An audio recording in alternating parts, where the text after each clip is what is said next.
اعوذ باللہ من الشیطان الرجیم بسم اللہ الرحمن الرحیم۔ السلام علیکم 9th کلاس، کیسے ہیں سب بچے؟ اللہ تعالیٰ آپ کو ہنستا مسکراتا رکھے، زندگی میں کامیاب و کامران کرے۔ جی بچوں، آج ہم باب 2 میں ایمانیات و عبادات، اور اس میں آپ کا ٹاپک ہے ایمانیات، اور آگے اس کا ہے عقیدہ توحید۔ عقیدہ توحید کی ہم نے ریڈنگ کر لی کمپلیٹ، اب ہم اس کی مکمل مشق کریں گے آج۔ جی پہلا سوال ہے جی، درست جواب کا انتخاب کریں۔ توحید کا لغوی معنی ہے ایک ماننا، اطاعت کرنا، حصہ دار ٹھہرانا، برابری کرنا۔ اب اس میں صحیح آنسر کیا آیا ہے؟ ایک ماننا۔ اللہ تعالیٰ کو ہر چیز کا خالق و مالک اور رازق ماننا کہلاتا ہے۔ توحید ربوبیت، توحید الوہیت، توحید اسماء اور توحید صفات۔ صحیح آنسر کیا آیا؟ توحید ربوبیت۔ آگے جی، قرآن مجید کی کون سی صورت میں عقیدہ توحید بیان کیا گیا ہے؟ الکوثر، الاخلاص، الفلق، الناس۔ اب اس میں صحیح آنسر کیا آیا؟ الاخلاص۔ آگے جی، شرک کا لغوی معنی ہے حصہ دار بنانا، ایک ماننا، مالک سمجھنا، بھلائی کرنا۔ اب اس میں صحیح آنسر کیا آیا؟ حصہ دار بنانا۔ آگے جی، لم یلد ولم یولد میں نفی کی گئی ہے، ذات میں شرک، صفات میں شرک، الوہیت میں شرک، اسماء میں شرک۔ اب اس میں صحیح آنسر کیا آیا؟ ذات میں شرک۔ آگے جی، مختصر جواب دیں، شرک کا مفہوم بیان کریں۔ تو اس کے آنسر میں آپ لکھیں گے شرک کا لفظی معنی حصہ دار اور ساجی ٹھہرانا ہے۔ شریعت کی اصطلاح میں اللہ تعالیٰ کی ربوبیت، الوہیت اور اسماء صفات میں کسی کو اس کا شریک اور حصہ دار بنانا شرک کہلاتا ہے۔ آگے جی، شرک کی کوئی سی 2 اقسام بیان کریں۔ اس میں آپ لکھیں گے جی، ذات میں شرک، اس سے مراد یہ ہے کہ کسی کو اللہ تعالیٰ کا ہمسر اور برابر سمجھنا، یا اللہ تعالیٰ کو کسی کی اولاد سمجھنا، یا کسی کو اللہ تعالیٰ کی اولاد سمجھنا، یعنی اللہ تعالیٰ کی ذات کے سوا کسی اور کو ماننا، یا کسی کو اللہ تعالیٰ کی بیٹی یا بیٹا ماننا اللہ تعالیٰ کی ذات میں شرک کہلاتا ہے۔ ایک پوائنٹ آپ یہ لکھیں گے، اور ایک یہ لکھیں گے صفات میں شرک، اللہ تعالیٰ کے علاوہ کسی اور کی ذات اور شخصیت میں اللہ تعالیٰ جیسی صفات ماننا اور اعتقاد رکھنا صفات میں شرک کہلاتا ہے۔ یہ ہمارے 2 کا آنسر۔ آگے جی، عقیدہ توحید کے کوئی سے 2 اثرات لکھیں۔ تو اس کے آنسر میں آپ لکھیں گے عقیدہ توحید کو ماننے والا شخص غیرت مند اور بہادر ہوتا ہے، کیونکہ اسے یقین ہوتا ہے کہ تمام قوتوں کا مالک اللہ تعالیٰ ہے۔ وہ صرف اور صرف اسی کے سامنے جھکتا ہے اور صرف اسی سے ڈرتا ہے۔ اور نمبر 2 پوائنٹ لکھنے ہیں، عقیدہ توحید پر ایمان رکھنے والا انسان پر امید ہوتا ہے اور پرسکون اور اطمینان بخش زندگی گزارتا ہے۔ یہ تھے ہمارے شارٹ کویسچن۔ اب اس کا تفصیلی سوال دیکھ لیتے ہیں۔ جی تفصیلی سوال میں جی، عقیدہ توحید پر جامع نوٹ تحریر کریں۔ جی بچوں، اب اس کو ہم ہیڈنگ کے ساتھ لکھیں گے۔ پہلے آپ ہیڈنگ دیں گے توحید کے لغوی معنی۔ توحید کے لغوی معنی ایک ماننا اور یکتا جاننا کے ہیں۔ اگلی ہیڈنگ آپ دیں گے شریعت کی اصطلاح میں۔ آگے لکھیں گے شریعت کی اصطلاح میں اللہ تعالیٰ کو اس کی ذات و صفات اور جملہ و صاف اور کمالات میں یکتا اور بے مثل ماننا اور اس کے تقاضوں کے مطابق عمل کرنا توحید کہلاتا ہے۔ یہاں پہ ہیڈنگ دیں آپ تمام کائنات۔ اب یہاں پہ لکھیں گے تمام کائنات اللہ تعالیٰ کی مخلوق ہے اور اسی کے حکم کے مطابق چل رہی ہیں۔ کائنات میں اس کے سوا کوئی معبود نہیں، وہ تمام عیبوں سے پاک اور تمام کمالات کا مالک ہے۔ وہ اکیلا ہی عبادت کے لائق ہے۔ وہ اپنی ذات و صفات اور افعال میں وحدہ لا شریک لہ ہے۔ اگلی ہیڈنگ دیں گے اسلامی عقائد میں عقیدہ توحید۔ اسلامی عقائد میں سب سے پہلے عقیدہ توحید ہے۔ حضرت آدم علیہ السلام سے لے کر نبی کریم خاتم النبیین صلی اللہ علیہ وسلم تک اس دنیا میں جتنے انبیاء کرام علیہ السلام تشریف لائے، انہوں نے اللہ تعالیٰ کے واحد و یکتا ہونے کی تبلیغ کی۔ کوئی شخص عقیدہ توحید اور اللہ تعالیٰ کی وحدانیت کا اقرار کیے بغیر دار اسلام میں داخل نہیں ہو سکتا۔ آگے ہیڈنگ دیں گے جی اللہ تعالیٰ کی وحدانیت۔ قرآن مجید میں عقیدہ توحید پر بہت زور دیا گیا ہے۔ قرآن مجید کی ایک سورت کا نام الاخلاص اور التوحید ہے، اس میں اللہ تعالیٰ کی وحدانیت کو بیان کیا گیا ہے۔ یہ سورت درج ذیل ہے۔ قل هو اللہ احد اللہ الصمد۔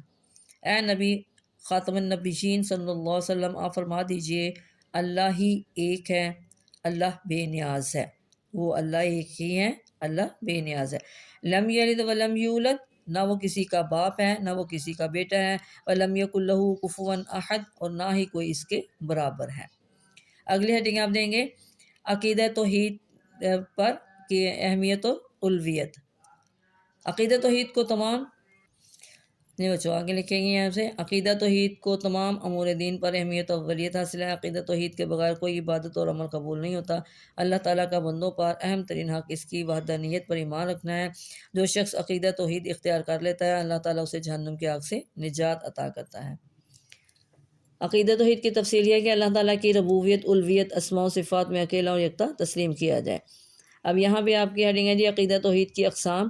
نمبر 1 ہے جی عقیدہ توحید ربوبیت۔ توحید ربوبیت یہ ہے کہ اللہ تعالیٰ کے توحید ربوبیت یہ ہے کہ انسان اس بات پر ایمان لائے کہ اللہ تعالیٰ ہی ہر چیز کا خالق و مالک و رازق ہے، اس میں کوئی اور اس کا شریک نہیں۔ ارشاد باری تعالیٰ ہے اللہ ہی ہے جس نے تمہیں پیدا فرمایا، پھر اس نے تمہیں رزق عطا فرمایا، پھر وہ تمہیں موت دیتا ہے، پھر وہی تمہیں زندہ فرمائے گا۔ کیا تمہارے شریکوں میں بھی کوئی ایسا ہے جو ان میں سے کوئی بھی کام کر سکتا ہو؟ وہ اللہ پاک ہے اور بہت بلند ہے اس سے جو وہ شریک ٹھہراتے ہیں۔ آگے جی توحید الوہیت۔ توحید الوہیت سے مراد یہ ہے کہ اس بات پر ایمان لایا جائے کہ صرف اللہ تعالیٰ ہی معبود بارک ہے اور اس کی عبادت میں کوئی اس کا شریک نہیں، یعنی اللہ تعالیٰ کے سوا کوئی اور اس کی سوا کسی اور کی عبادت کرنا قطعاً جائز نہیں، اور پھر پوری زندگی اس کے احکام کے تحت گزارنا توحید الوہیت ہے۔ قرآن مجید میں ارشاد ہے تو جو شخص اپنے رب سے ملاقات کی امید رکھتا ہو تو اسے چاہیے کہ نیک عمل کرے اور اپنے رب کی عبادت میں کسی کو شریک نہ کرے۔ اگلی ہیڈنگ ہے جی توحید اسماء و صفات۔ اللہ تعالیٰ کو اس کے اسماء و صفات میں یکتا و تنہا ماننا توحید اسماء و صفات ہے، یعنی اعتقاد رکھنا کہ جس طرح اللہ تعالیٰ اپنی ذات کے اعتبار سے واحد اکیلا اور یکتا ہے، اسی طرح وہ اپنے اسماء و صفات اور افعال میں بھی واحد اور یکتا ہے۔ جی بچوں اگلی ہیڈنگ آپ کے جی شرک اور اس کی اقسام۔ تو یہاں پہ آپ پہلی ہیڈنگ دیں گے شرک کے لفظی معنی اور مفہوم۔ جو شخص عقیدہ توحید پر ایمان نہیں رکھتا وہ شرک کا ارتکاب کرتا ہے۔ عقیدہ توحید کا انکار شرک ہے۔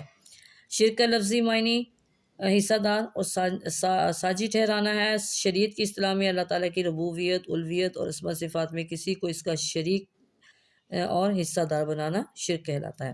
اگلی ہیڈنگ ہے آپ کے جی ذات میں شرک۔ اس سے یہ مراد ہے کہ کسی کو اللہ تعالیٰ کا ہمسر اور برابر سمجھنا، یا اللہ تعالیٰ کو کسی کی اولاد سمجھنا، یا کسی کو اللہ تعالیٰ کی اولاد سمجھنا، یعنی اللہ تعالیٰ کی ذات کے سوا کسی اور کو ماننا، یا کسی کو اللہ تعالیٰ کی بیٹی یا بیٹا ماننا اللہ تعالیٰ کی ذات میں شرک کہلاتا ہے۔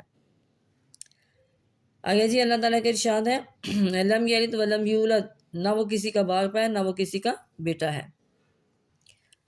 جی بچوں اگلی ہیڈنگ ہے جی الوہیت میں شرک۔ اللہ تعالیٰ کی ذات میں کے علاوہ کسی اور کی عبادت کے لائق سمجھنا یا اللہ تعالیٰ کے ساتھ کسی اور کو عبادت میں شریک کرنا الوہیت میں شرک کرنا ہے۔ اللہ تعالیٰ کی عظمت کا تقاضا یہ ہے کہ صرف اسی کی عبادت کی جائے۔ اللہ تعالیٰ نے قرآن مجید میں ارشاد فرمایا اللہ تعبدوا الا ایاہ، کہ تم اس کے سوا کسی کی عبادت نہ کرو۔ اگلی ہیڈنگ ہے جی صفات میں شرک۔ اللہ تعالیٰ کے علاوہ کسی اور کی ذات اور شخصیت میں اللہ تعالیٰ جیسی صفات ماننا اور اعتقاد رکھنا صفات میں شرک کہلاتا ہے، یعنی اللہ تعالیٰ جیسی صفات، اس جیسا علم اور قدرت کسی دوسرے کے لیے سمجھنا اللہ تعالیٰ کی صفات میں شرک ہے۔ ارشاد باری تعالیٰ ہے لیس کمثلہ شیء، اس اللہ جیسی کوئی شے نہیں۔ تمام مخلوق اللہ تعالیٰ کی محتاج ہے اور اس میں جو صفات پائی جاتی ہیں وہ اللہ تعالیٰ کی طرف سے عطا کردہ ہیں، جبکہ اللہ تعالیٰ کی تمام صفات ذاتی ہیں اور وہ کسی کی عطا کردہ نہیں ہے۔ اگلی ہیڈنگ آپ کے جی عقیدہ توحید کے اثرات۔ عقیدہ توحید کو ماننے والا شخص غیرت مند اور بہادر ہوتا ہے، کیونکہ اس سے یقین ہوتا ہے کہ تمام قوتوں کا مالک اللہ تعالیٰ ہے۔ وہ صرف اور صرف اسی کے سامنے جھکتا ہے اور صرف اسی سے ڈرتا ہے۔ عقیدہ توحید پر ایمان رکھنے سے انسان میں عجز و انکسار پیدا ہوتا ہے۔ وہ سمجھتا ہے کہ اس کے پاس جو کچھ ہے وہ اللہ تعالیٰ کی عطا کردہ ہے، لہٰذا بندے کے لیے تکبر و غرور کی کوئی گنجائش نہیں۔ عقیدہ توحید پر ایمان رکھنے والا شخص تنگ نظر نہیں ہوتا۔ اس کا اس بات پر ایمان ہوتا ہے کہ تمام کائنات کا خالق اور سب کو پالنے والا اللہ تعالیٰ ہی ہے، اسی وجہ سے وہ ساری مخلوق کی بھلائی اور بہتری چاہتا ہے۔ عقیدہ توحید انسان میں صبر و قناعت، بلند ہمتی اور توکل جیسی صفات پیدا کرتا ہے، جس کی وجہ سے انسان مشکل سے مشکل کام اور بڑی سے بڑی تکلیف سے پریشان نہیں ہوتا۔ عقیدہ توحید انسانوں کے درمیان مساوات، برابری پیدا کرتا ہے، ذات و صفات اور دیگر معاشرتی تقسیم سے آزاد کر دیتا ہے۔ عقیدہ توحید پر ایمان رکھنے والا انسان پر امید ہوتا ہے، وہ پرسکون اور اطمینان زندگی بخشتا ہے۔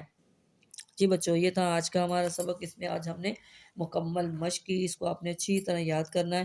دعاؤں میں یاد رکھیے گا۔ اوکے، اللہ حافظ۔